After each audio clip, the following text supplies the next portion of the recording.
নন্দকিশোরের দুটো ছেলে ছিল, জীবন আর লক্ষণ। জীবন খুব ধূর্ত আর চালাক ছিল, আর সেই সঙ্গে টাকারও লোভ ছিল। বাবা, আমাদের ভূষণ কাকা হাসপাতালে অ্যাডমিট আছে, আমার কিছু টাকা চাই ওনার চিকিৎসার জন্য। না না, কি দরকার আছে? উনি আর আমাদের আত্মীয় না যে ওনার চিকিৎসার জন্য আমরা খরচা করব। কিন্তু উনি কত বছর ধরে আমাদের কাজ করেছেন। তাতে কি? ওনার কাজের জন্য আমরা কি ওনাকে মাইনা দিতাম না নাকি? উনি কি আমাদের কাছে ফ্রিতে কাজ করতেন নাকি? লক্ষণ আর জীবন এই নিয়ে ঝগড়া করছিল। শান্ত হ, একদম শান্ত। যখন দেখি তখনই তোরা ঝগড়া শুরু করে দিস। লক্ষণ ঠিক বলেছে, আমাদের ভূষণকে সাহায্য করা উচিত। কিন্তু বাবা বাবা বাবা করিস না। ভূষণ এত বছর ধরে আমাদের কাছে কাজ করেছে, আর ওর বিপদের দিনে আমাদের ওকে সাহায্য করাই উচিত। আমার কি, ওড়াতে থাকো টাকা। রাগ করে জীবন ওখান থেকে চলে যায়। নন্দকিশোর লক্ষণকে কিছু টাকা দিল, আর সেও হাসপাতালে চলে গেল। টাকাটা লক্ষণ হাসপাতালে জমা করে দিল। এটা দেখে ভূষণ কাঁদতে লাগলো। ছোট মালিক, আপনার অনেক দয়া, ধন্যবাদ ছোট মালিক। আরে কাকা, এমন করে কাঁদবেন না, এটা আপনার অধিকার। আমরা আপনার কোনো উপকার করিনি কাকা। লক্ষণ খুবই দয়ালু ছিল, প্রায়ই ও নিজের আশপাশের মানুষজনের সাহায্য করত, আর হয়তো এই চিন্তাটাই নন্দকিশোরকে হয়রান করত। কি হয়েছে মালিক, আজ আপনি এত চিন্তিত? তুমি তো জানো আমার চিন্তার কারণ। ছোট মালিক, হ্যাঁ, লক্ষণ খুবই সাদাসিধে আর জীবন খুবই চতুর। আমি মারা যাবার পর জীবন আমার সম্পত্তি লুটে নেবে, আর বেচারা লক্ষণ নিজের বড় ভাইকে কিছুই বলতে পারবে না। তাহলে আপনি আগে থেকেই সম্পত্তি ভাগাভাগি করে দিচ্ছেন না? না ভূষণ, লক্ষণকে এই জগৎটা চিনতে হবে, তাই ওর সামনে ওর দাদার আসল চেহারা প্রকাশ পাওয়া দরকার। কিন্তু মালিক, আমি মারা যাবার পর তোকে আমার একটা কাজ করতে হবে। হ্যাঁ বলুন।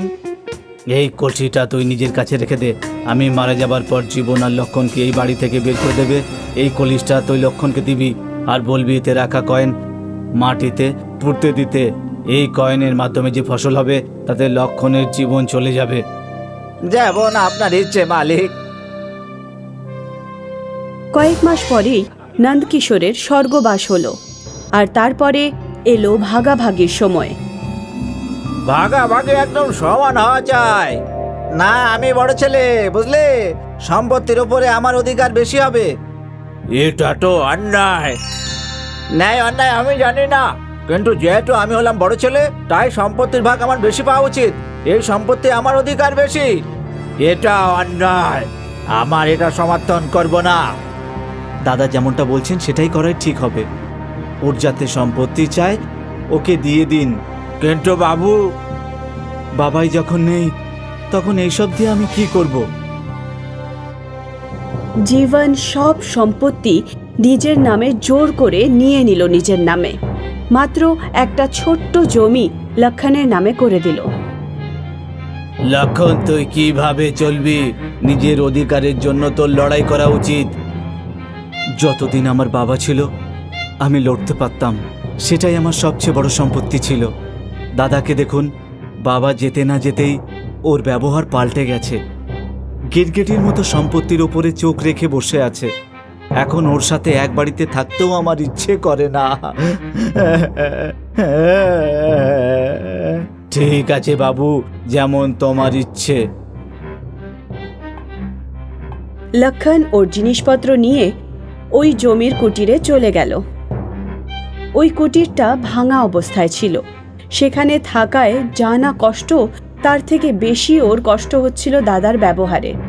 বাবা, তুমি আমাকে ছেড়ে কোথায় চলে গেলে? বাবা, কোথায় চলে গেলে? লক্ষণ ওর বাবার কথা মনে করেছিল। তখনই ভূষণ কাকা সেখানে চলে এলো। ছোট মালিক। কাকা, আপনি এখানে? তোমার সাথে ভীষণ দরকারি কাজ ছিল ছোট মালিক। বলুন না। তোমার বাবা মারা যাওয়ার আগে আমাকে এই কলসিটা দিয়েছিল তোমার জন্য। উনি আগেই জানতেন জীবন বিশ্বাসঘাতকতা করবে। এর মধ্যে তো পুরনো তামার কয়েন আছে। হ্যাঁ, উনি বলেছিলেন যে এটা আমি তোমাকে দেব, আর বলবো এই কয়েলগুলো জমিতে যাতে বুনে দাও। আর এটাও বলেছিলেন যে এই কয়েলগুলো দিয়ে যে ফসল হবে তাতে তোমার জীবন চলে যাবে। কয়েন থেকে ফসল? আমারও শুনতে অদ্ভুত লেগেছিল, কিন্তু বড় মালিক যখন বলেছেন তখন কিছু একটা তো হবেই। ঠিক আছে কাকা। পরের দিন লক্ষণ ওই কয়েনগুলো জমিতে পুনে দিল। ও রোজ জমিতে জল দিত। কিছুদিনের মধ্যেই ওর জমিতে ফসল জন্মালো। লক্ষণ তখন খুব খুশি হলো। কাকা, আপনার কি মনে হয় এই জমিতে কি ফসল হবে? আমি তো জানি না বাবু, কিন্তু যাই হোক তোমার পক্ষে ভালোই হবে। সময় কাটতে থাকে আর তাড়াতাড়ি জমিটা ফসলে ভরে গেল, আর পুরো জমিতে টাকা ফলতে লাগলো। টাকা দেখে ভূষণ আর লক্ষণ অবাক হয়ে গেল। দুজনে মিলে পয়সার ফসলের কাটাই করলো আর সব টাকা বস্তায় ভরে দিল। বড় মালিক ঠিকই বলেছিলেন বাবু। হ্যাঁ। মুভন ওই টাকা দিয়ে জমির মধ্যেই একটা বিশাল বাড়ি বানালো।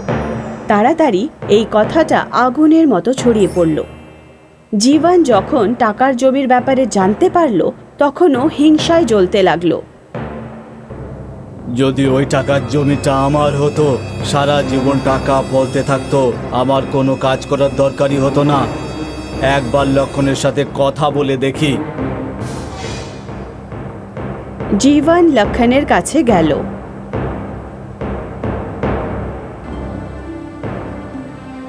দেখ, আমরা দুইজন আপন ভাই। তুই চাইলে আমার সম্পত্তি রেখে দিতে পারিস, ব্যাস শুধু এই ক্ষেতটা আমাকে দিয়ে দে। না, একদম না। তোমার মতো বিশ্বাসঘাতককে আমার দাদা বলতেও লজ্জা করছে। আজকের পরে তোমার মুখও দেখাবে না। চলে যাও এখান থেকে। জীবন রাগে গজগজ করতে করতে চলে গেল ওখান থেকে। এটা দেখে ভূষণ খুব খুশি হলো। ওর ছোট মালিক এতদিনে বোঝদার হয়ে গেছে। আজ বড় মালিক খুব খুশি হবেন ছোট মালিক। সেটা কেন? উনি চাইতেন আপনি যেন জগৎটা চিনতে শেখেন, আর আজ সেটা আপনি শিখে গেছেন। টাকার জমি পাওয়াতে লক্ষণের জীবন বৈভবশালী হয়ে উঠল আবার। আর লক্ষণও তার দাদার আসল চেহারা চিনতে পেরে গেল।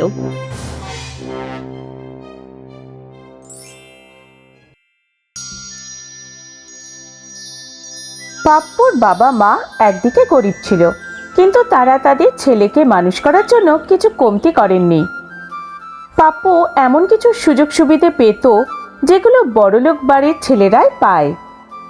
পাপ্পুর বাবা বিনোদ একজন ড্রাইভার ছিলেন, কিন্তু উনি নিজের ছেলের যা চাইতো সব কিছু তাকে দিতেন। পাপ্পু, এই দেখ তোর নতুন সাইকেল। কি গো বাবা, আমি তো তোমার কাছে লাল রঙের নয়, নীল রঙের সাইকেল চেয়েছিলাম, আর সেটাও অন্য মডেলের।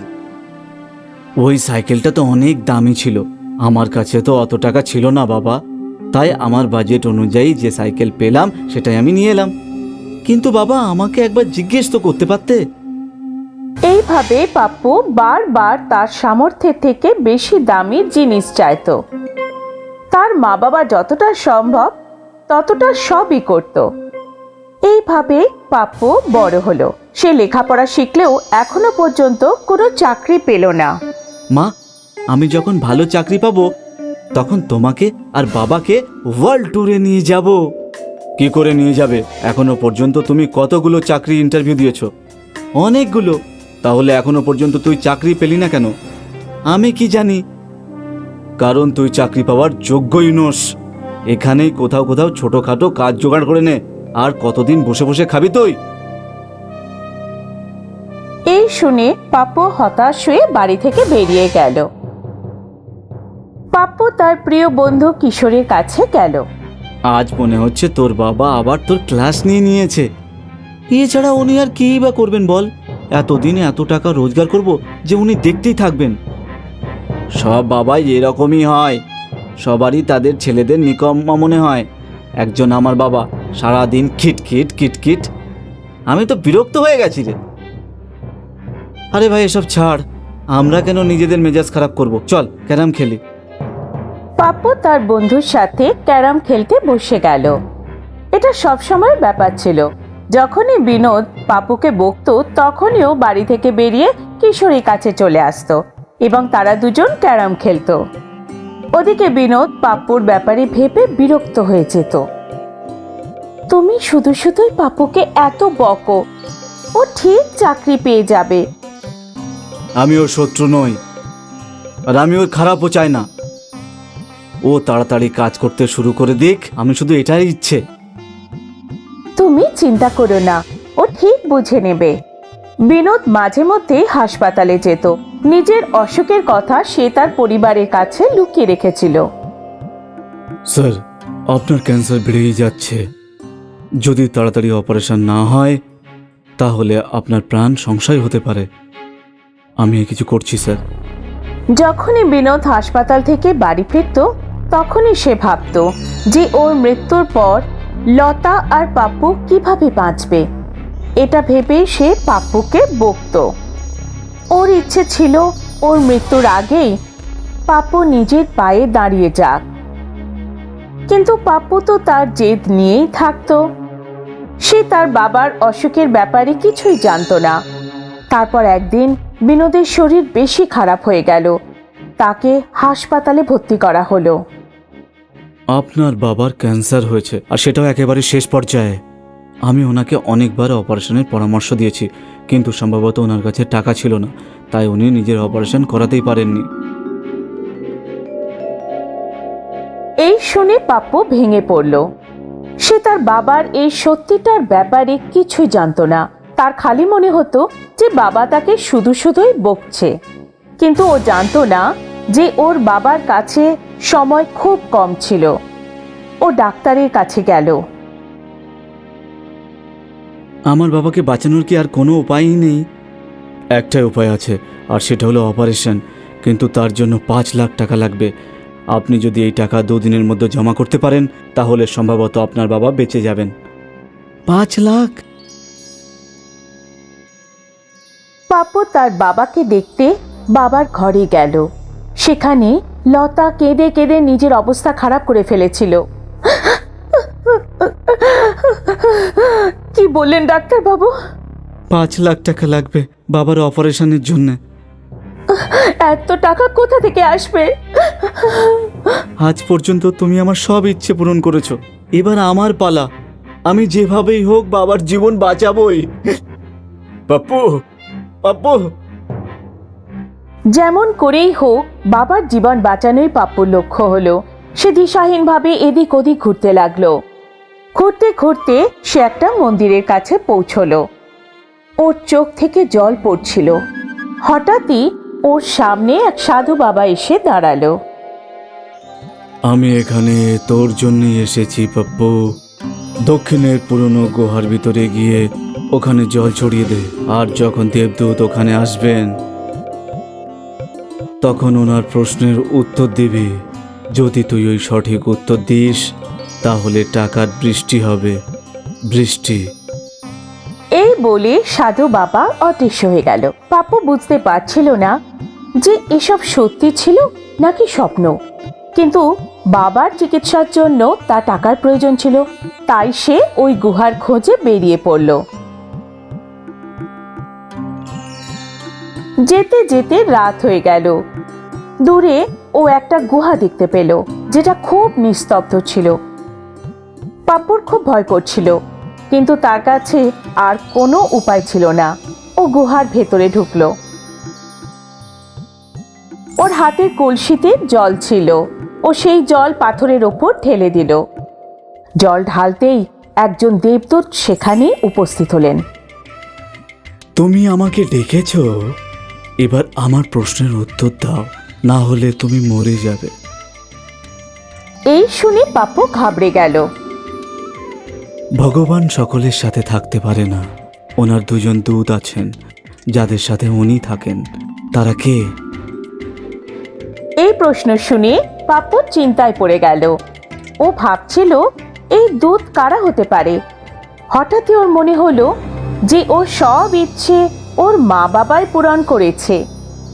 ও ভাবলো, মা বাবা দূতের থেকে তো কিছু কম নয়। মা বাবা, একদম সঠিক। তুমি টাকার বৃষ্টির যোগ্য। ওই গুহায় টাকার বৃষ্টি হতে লাগলো। পাপ্পু সব টাকা জমাতে লাগলো। এই টাকা তোমার জন্য যথেষ্ট। এরপর আর এখানে আসবে না, আসলে মারা যাবে। টাকার বৃষ্টি বন্ধ হয়ে গেল এবং দেবদূত অদৃশ্য হয়ে গেলেন। পাপ্পু সব টাকা নিয়ে গুহা থেকে বেরিয়ে এলো আর ওই গুহা অদৃশ্য হয়ে গেল। পাপ্পু হাসপাতালে এসে টাকা জমা দিল। তুই এত টাকা কোথা থেকে নিয়ে এলি? পাপ্পু তার মা বাবাকে সব ঘটনা জানালো। তারা দুজনেই তো ভাবতেই পারছিল না যে এরকমও হতে পারে। যাই হোক, তুই টাকা এনেছিস, এবার তোর বাবা বেঁচে যাবে, এটাই অনেক। আমাদের তো ভগবানকে ধন্যবাদ দেওয়া উচিত। তিনজনেই ভগবানকে ধন্যবাদ দিল। পরদিন বিনোদের অপারেশন হলো। উনি সম্পূর্ণ সুস্থ হয়ে গেলেন। এবার থেকে সবাই আনন্দে থাকতে লাগলো।